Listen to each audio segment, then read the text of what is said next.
isugu jira wasiiro iyo qaybaha kala duwan iyo mas'uuliyiinta dowladda ayaa soo dhaweynaya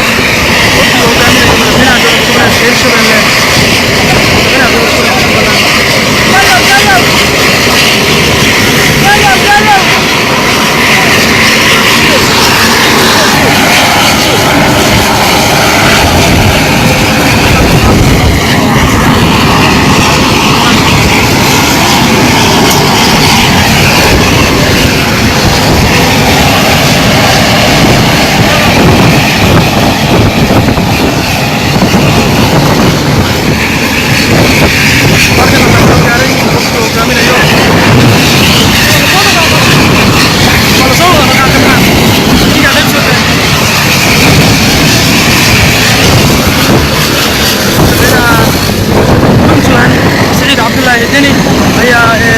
Hirshabelle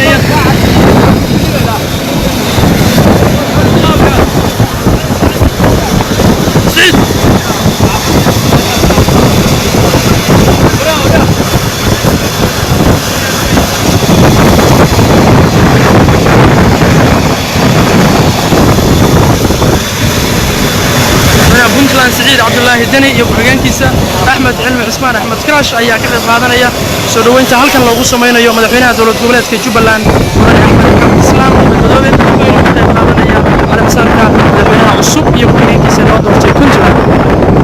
maanta isku si ayaa toos u daawanaysa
madaxweynaha Jubbaland Axmed Maxamed Islaam ayaa ka soo tagay halkan waxaana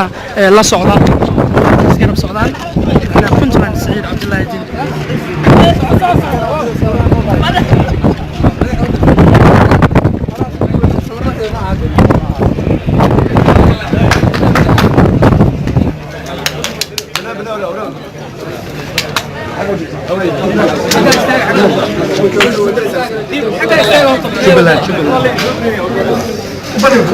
halkan ayaa la filayaa inay madaxdu ka hadlaan oo ay soo galaan. madaxweynaha Puntland Saciid Cabdullaahi Dini iyo ku-xigeenkiisa ayaa soo dhaweynaya wafdigan uu hogaaminayo madaxweynaha Jubbaland Axmed Maxamed Islaam.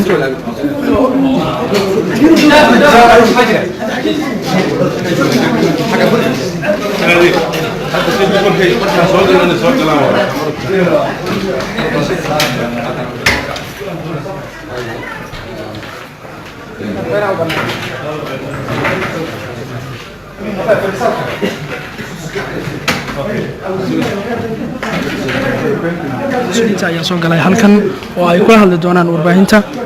waxaana soo dhaweyntooda ka qayb qaatay mas-uuliyiin kala duwan.